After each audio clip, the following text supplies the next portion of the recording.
Okay, we'll move on now to our last speaker for the day, last but certainly not least, Associate Professor Linda Selvey, who's a public health physician, and she's currently the Director of Epidemiology and Biostatistics at the School of Public Health at Curtin Uni. And she also teaches a unit in the Masters of Public Health, which is all about climate change and health. She's developed that. Before that, she was the CEO of Greenpeace Australia Pacific, and she's also been a Director of Population Health in Queensland. I must say on a personal level that Linda's been an active, very active and a very highly valued member of Doctors for the Environment for many years, and it's a real pleasure to welcome her today to talk to us. Thanks, Linda.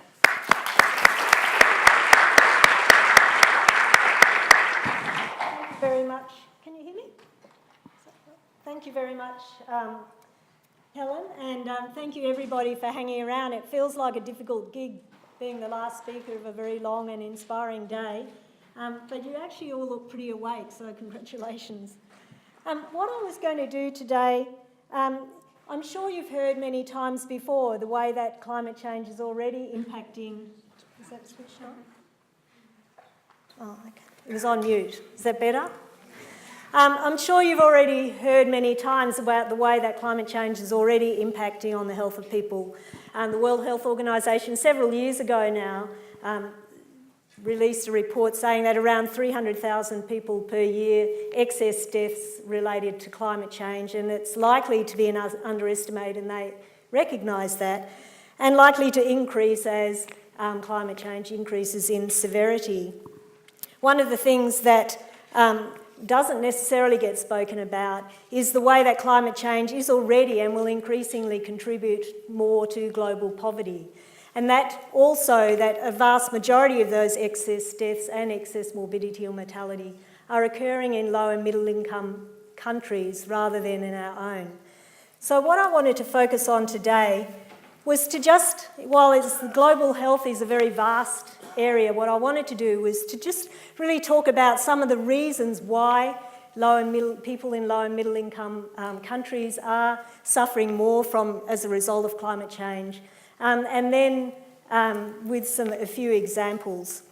So this is not going to be comprehensive, but some of the things that I thought I would cover relate to food and water security because they are fundamental, obviously, to not only our health but also our life. The location of many low and middle income countries, the infrastructure that means that people are less able to cope with the impacts of climate change, and then touch on a few infectious disease examples. So food, to start with, obviously it's fundamental for life, and when people talk about food security, they talk about undernourishment, which is not having enough calories. But then undernutrition, you might have the calories, but you may not have sufficient nutrients to maintain health. And food security is already obviously a major issue and largely impacting on low and middle income countries, particularly in sub-Saharan Africa, but also in other parts of the world where there's been some improvements, but there's also gone down in other places. And why is this so? Well, we know the basics, but why is food security threatened by climate change? Well, when I was working in India many years ago, one of the things that motivated me to become very active in climate change was that I was based in Uttar Pradesh, which is a very populous state, and then in the turn of the century, it's funny saying that, it was largely rural, and most people were living a subsistence lifestyle, basically living off the food that they were producing on their small land holdings. And the fact that they could do that with an extraordinarily high population density was because of the location and the fact that they could rely on the regularity of the seasons, the water supply coming down from the Himalayas, and this very fertile soil. So enormous, tremendous civilizations and cultures had grown as a result of that now at a very high population density. So when you think about that, and I had many hours sitting in the back of a car to think about it, I thought, oh my God, what happens if the rain doesn't come? And that has started to happen And that is one of the reasons why in these very large populous countries they're more vulnerable to the impacts on food security than in other places. We know that some food species are temperature dependent, and in Queensland in 2009 in August there was actually a heat wave. The temperatures hit over 37 degrees in the middle of winter, and this actually destroyed Queensland's wheat crop. It's a small example, but it cost wheat growers around $160 million. So these changes in temperatures can have a big impact on our crops, and I've spoken about that. So there's particular vulnerability. Another reason for the lack of increased vulnerability is the lack of technology that can be applied to agriculture in many of these poor countries. They don't necessarily, a lot of their agriculture is not irrigated. They don't have access to the technologies that we do, mind you, by burning fossil fuels, in order to grow their food. They're often working on what is now very marginal land and very limited capacity to import food. So we're talking about people who are very vulnerable to changes in already threatened food security. So flooding is one example of how how climate change can impact. So you might remember back in August 2010 in northwest Pakistan when there was this massive flood. And that flood covered about 1/3 of the area of Pakistan and affected about 20 million people. But that also, as you might imagine, had a big impact on people's food. So the poor subsistence farmers were the most affected, which is what you would expect, and about 40% of their livestock was lost as a result of these floods. It took, estimated to take at least 4 seasons for their crops to recover. And the World Food Programme report estimated that at least 7.8 million people were particularly vulnerable to this lasting food insecurity as a result of these massive floods. And then they got a double whammy because in 2011 there was further flooding in southern Pakistan, destroyed 73% of the crops in the affected areas, 67% of their food stocks, and 78,000 heads of livestock were in the affected areas. Millions of people left destitute. And people hadn't had a chance to recover yet from the previous flood. An additional 5 million livestock at risk of being lost by a lack of food and disease.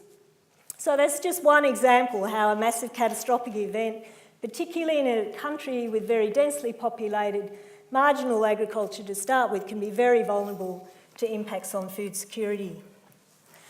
So water, it's been estimated that around 1 billion people in the world don't have access to safe drinking water now. And climate change impacts on both water availability and also water quality. So why are developing countries? Well, they have limited access to the technologies that we take for granted, like being able to turn on the tap and get safe water out. And this water insecurity impacts in a range of things, not having the water to drink, obviously on food, but also such things as hygiene and waterborne diseases. So in the first half of 2011, a very large part of the northern hemisphere that was there summer was in drought. And when you actually read the climate literature, it appears that the jury's a bit out on drought. But what we do know is that the water cycle, as has been shown to you earlier, is disrupted as a result of increasing temperatures, and also increasing temperatures resulting in high drying out of soils. And we certainly are seeing some very large, massive droughts around the world and, of course, in Australia as well. Another impact is the melting glaciers. So as glaciers melt, initially they can cause a lot of flooding, but then later on, as the glaciers disappear, these large rivers, 6 major rivers, largely supplied by a combination of rainfall but also melting glaciers, particularly in the summer months, which supply water for about 40% of the world's population, depend on these for water. And in the Andes, similarly, it's been estimated that about 40 million people rely on melting glaciers as an important water source. So that's one example of water security and how climate change is impacting. Again, we're talking about very large populations that are relying on this and that have been able to build up the size of these populations because of this regularity of water supplies. I think I'll skip that one. So, location. So, people often think of developing countries as the global south. And one of the reasons for that, I guess, comes from a very Eurocentric viewpoint. But many low and middle income countries are indeed more equatorial and in the lower half of the world. And what this actually has some implications also for vulnerability to climate change. So, being in a tropical area, one of the impacts is this climate instability. So, I'm sure many of you are aware that in the polar areas you see, as a result of the ocean currents and so on, that the actual degree of warming is actually higher in the polar regions compared to the equator.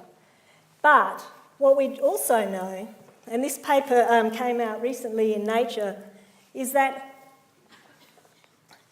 while the actual change in temperature in degrees around the equatorial or tropical regions isn't necessarily very high, the length of time that it will take for it to exceed what you would see as the usual temperature variability is actually much lower. So people in tropical regions, people and ecosystems that have adapted to a relatively stable climate will actually feel the impact of instability in their climate sooner than people further away from the equator, even though those people might see higher degrees of temperature, because the further away from the equator, the less stable the climate. So this again has a significant impact on both, particularly around things like food and water security, but also if you look at the ways that our health interacts with the ecosystems, around things like infectious diseases and so on, significant disruption to those ecosystems coming as a result. Storms. So I had to talk a little bit about Typhoon Yolanda, as they call it in the Philippines, high and in the rest of the world, partly because I had the privilege of going and working there for a month with World Health Organization post-typhoon, but also because of the size and the dramatic and of the recency of this event. So as you know, it was termed a super typhoon. It was one of the 4 most severe typhoons ever, based on wind velocity, and the most severe to ever hit landfall. And it was accompanied, particularly in Tacloban City, which was considered one of the worst hit areas. And even though that wasn't the first place the typhoon hit, the reason why it was one of the worst hit was because of the particular geography of where Tacloban sits in the middle of a kind of small gulf. It funneled the tidal surge so that they experienced a 13-metre tidal surge. So you might have seen pictures, and I'm not going to show you any, but you might have seen pictures of people just being caught up in this dramatic, would look like a tidal wave. That's effectively what it did. It wiped out basically the whole of Tacloban. So that was a combination of these massive severe winds and the tidal surge, which, as you heard from Tim Flannery earlier, is exacerbated by rising sea levels as a result of climate change. What you may not have known was that the typhoon actually devastated 1/3 of the Philippines' health services. So not all of them were completely destroyed, but 1/3 were affected. And we're talking about a very populous country. 1/3 of their health services is kind of mind-boggling. And when you saw the size of the effort and the number of organisations that we were having to work with in order to try and coordinate and get on board a health service post-typhoon, you could actually, see that in some form when you just try to get your head around the size of the problem that needed to be addressed. 11 million people were affected, many of them made homeless, caused consequences for food and water security because they were all affected as well. So if we'd had a super typhoon in Australia, would we have been as affected as they were in the Philippines? Well, I would say no. Why? Well, our physical infrastructure is better able to withstand such forces, although probably not a 13-metre tidal surge.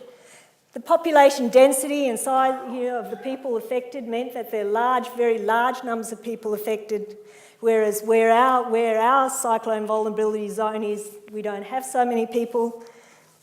High birth rate. So there are 800 births a week post-typhoon that then had to be dealt with. Poor health infrastructure before the typhoon that of course made worse afterwards. And I was looking after the surveillance, and in the time that I was there was at least 30 cases of tetanus because people who were non-immune to tetanus then being affected with injuries and so on. So again, the poor health beforehand made it much more difficult later. The endemic diseases that they had before, again, like cholera, typhoid and dengue, again, being people more vulnerable post-typhoon.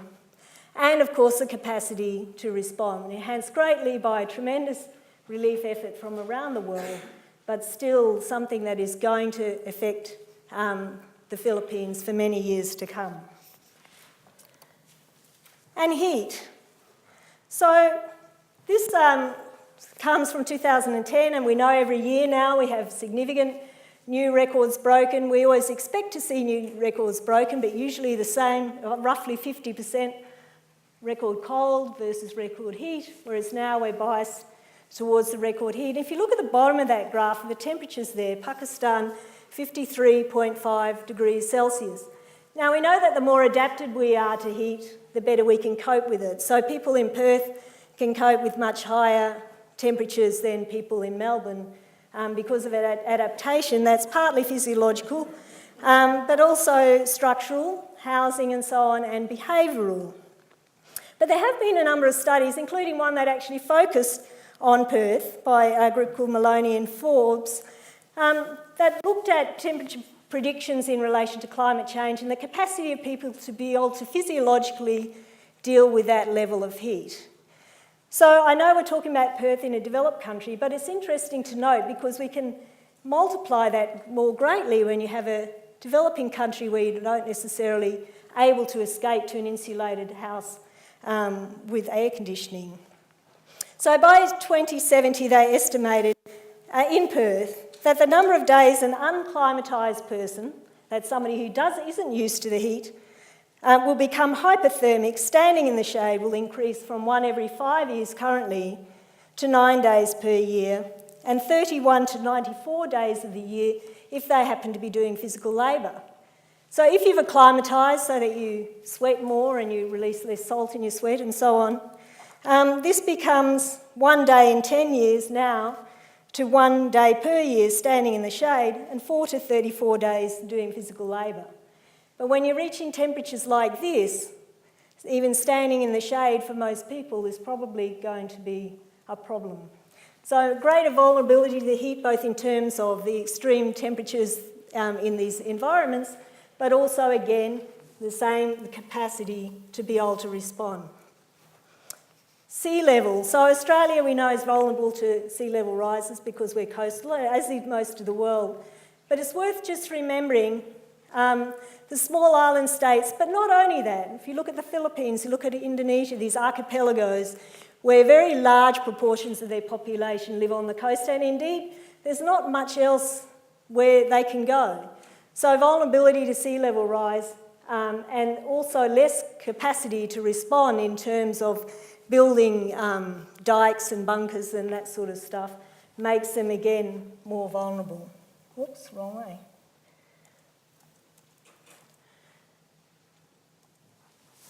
So, moving on to basic infrastructure, and I've touched on this a lot, so I won't dwell on it. But again, it's worth remembering, living in this type of housing, and this is somewhat extreme, but not unknown for many poor countries, people in low-income countries, is difficult in the best of times, but if you think of the other additional onslaughts as a result of climate change, people will be even more vulnerable.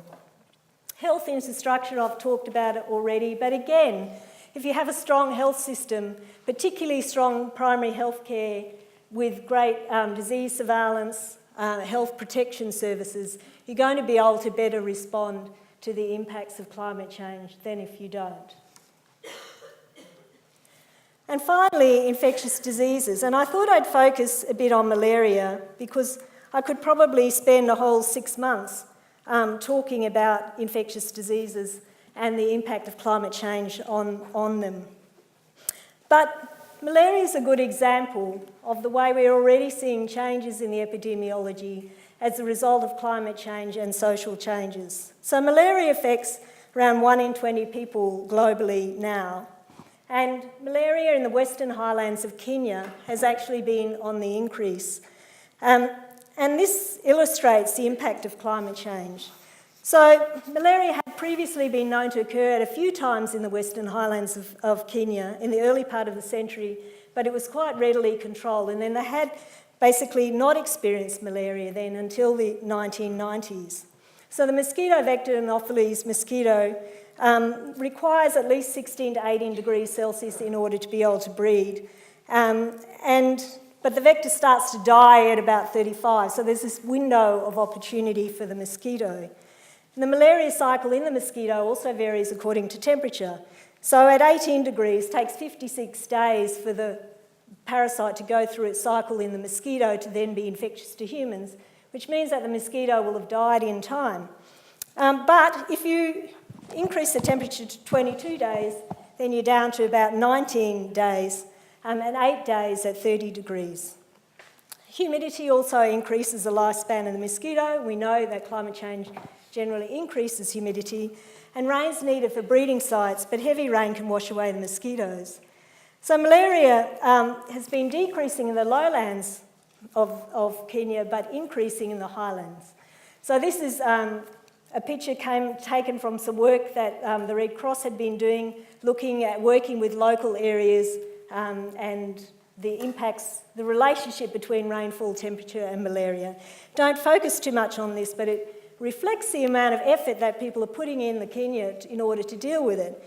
So it's an example of the way that climate change is interacting with other factors, because one of the other factors associated with the increase in malaria in that area is because of deforestation. They're getting increased in local temperatures, activities that are leading to pooling of water, significant population growth, very high birth rates, with children being the most vulnerable, and high poverty. And the other thing, though, is that while the malaria has been decreasing, and it's only an epidemic in the highlands because it doesn't occur all year round, then people don't have that same level of immunity as in the lowlands. So if you get malaria and you live in the highlands of Kenya versus in the lowlands, you're 10 times more likely to get severe disease. So the impact of malaria is significant. So that's just one infectious disease, which again, we don't have to worry about malaria in Australia, and probably as a result of climate change, we won't, because we have a whole lot of things in place to prevent it. So that brings me then to just talk briefly about justice. I was going to show you a video, but I'm not going to because I've run out of time. But as I've said, one of the main reasons why people in low and middle income countries are more vulnerable to the health impacts of climate change compared to us are largely the same as why they're more vulnerable to ill health now. Yet, low and middle income countries contribute significantly fewer emissions, particularly on a per capita basis, than we do.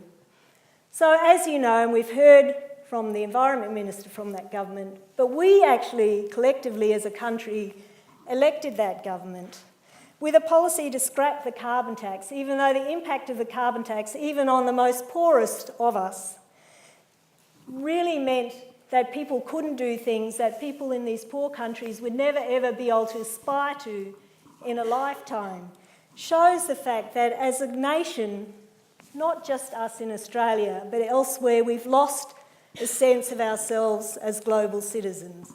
That we no longer see people in Africa, if we ever did, or in Asia or elsewhere, as our brothers and sisters and people that we should be sharing our lives and wealth with. This is the real justice issue that I know you're all very aware of. And I just so glad that we've had wonderful presentations like Charlie's as well to put the balance, because with this, we need to be able to challenge our anger into action.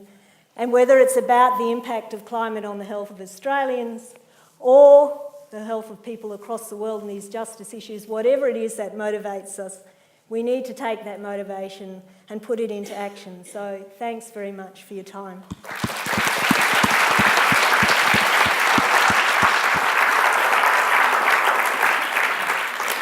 Fantastic, thank you, Linda. It's good to come back to our sort of basic humanity at the end of the day. Do we have questions for Linda before you run off? Do we have a... We all run out of oomph, have we? Energy. Okay. Well, that's a bit sad because I didn't work out one while I was sitting there. Oh, we've got one up the back there. Janie. A spontaneous question, because I think we should ask you, because you're a doctor who's gone to work in... Thanks. You're a doctor who's gone to work in the environmental field. And what sort of briefly led you to your transition there, and whether you missed your clinical medicine and that sort of thing? Sure. Well, I was an environmentalist before I became a doctor, I guess, because I was active as a medical student, and then while I was doing my PhD, I decided I didn't want to do clinical medicine, so that gets that bit out of the way early. So when I was doing my PhD, because I wanted to be a research scientist, I was very active in the Wilderness Society and had a lot of fun with that, actually. And so I think for all of you, you've probably found that when you get active in something, it's the relationships you build while you're doing that that sustain you and energise you and want you to do more, almost as much as the end goal. And it helps you to get by, you know, those knockbacks that are inevitable as you go along. So it was the relationships that I built in that time, and particularly when I was doing my PhD, but also earlier in the involvement in the environment movement, that have become, you know, stuck with me over many, many years, but also helped me to learn a different perspective that I don't think as a middle-class person, even who grew up in Darwin, would have achieved certainly as quickly. So, you know, I did my PhD with Ian Fraser. It was great fun. I loved doing that. It was really fun. But then I decided I wanted to do public health, and the public health environmental nexus is actually quite close. And so I've now moved back into public health, but you know, teaching about climate change as well, and being given a pretty free rein within our school to speak a lot about climate change. And so, yeah, the two go together so nicely. It's been quite easy. Any other questions for Linda? Yes, Melissa. Thanks for a great talk, Linda. Earlier today, we had a glimpse of the Torres Strait and the rising sea level there, and you also showed us a bit about the Pacific Islands. Do you have any thoughts on how you could see Australia taking more responsibility in terms of foresight in helping out the Pacific Islands as sea level rises? Yeah, well, it might depend on which government's in. But, you know, I don't know how I can answer that. I had a student from Kiribati, and I didn't know this before, but then I heard not long after that a piece on Radio National about Kiribati and water security, because with the rising sea levels, and they rely a combination of rainwater and groundwater, but the groundwater is getting contaminated by seawater.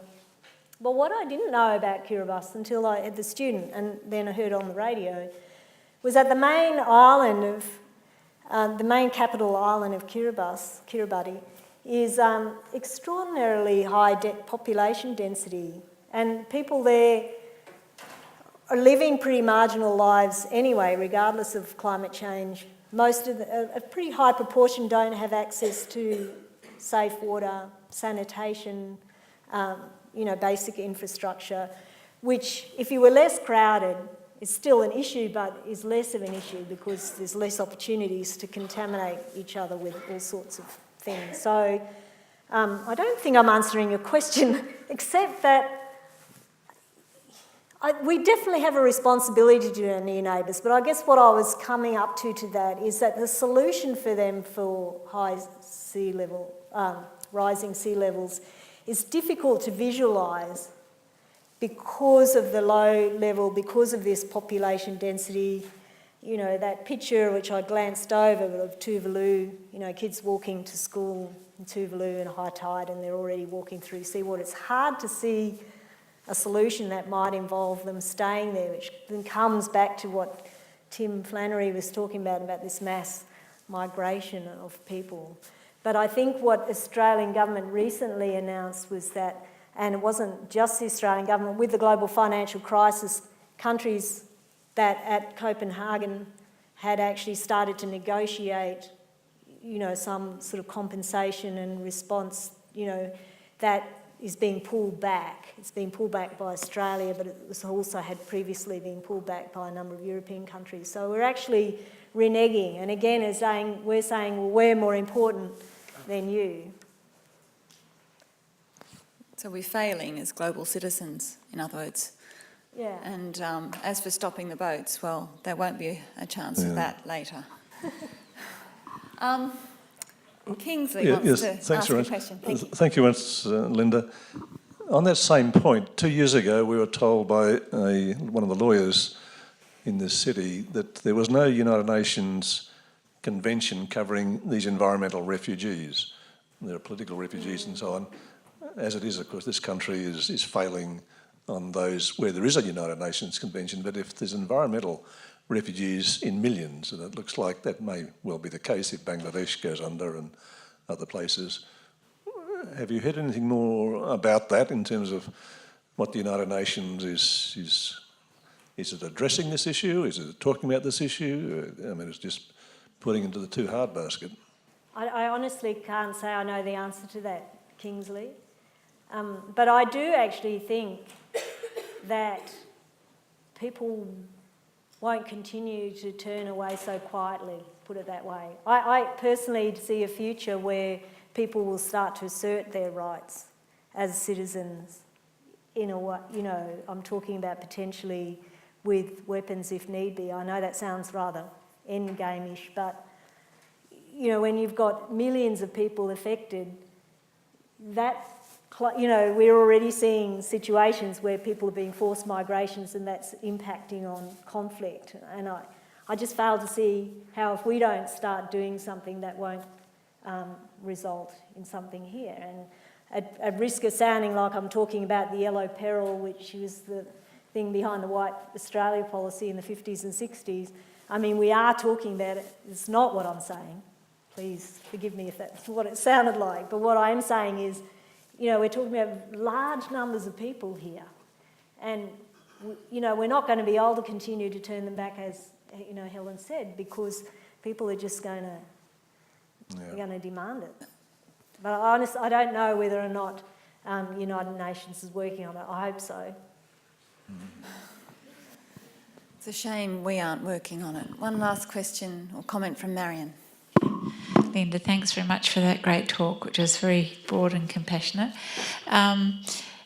Our leaders have previously said they want Australia to be a food bowl for Asia, and you'll be talking about food and water security. At the same time, we've heard this morning from the Environment Minister that he wants Australia to press forward with gas, which is coming largely from the unconventional gas industry, and we know that that industry uses vast amounts of water. So I'm just wondering if you have any thoughts about that conflict between water for energy and water for food in the context of climate change, which you've said already. Yeah, well, it is a bit of a no-brainer, isn't it? And I could bring a few examples come to mind. One was during the massive drought in Queensland, you know, the prolonged drought that ended in 2010-11. There was a time when, I knew this because I was working in government, there was a time when there was talk about having to close down our power stations because of insufficient water, and I think, you know, that has happened elsewhere.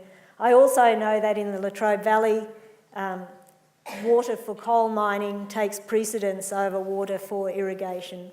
So somebody seems to have this idea that we can actually eat coal, And, you know, I suppose in some ways we do eat coal because we use fossil fuels to grow our food, but we've forgotten that it actually need that other essential nutrients that coal doesn't provide. So at this point, I think we're in a situation where we're kind of almost suicidal.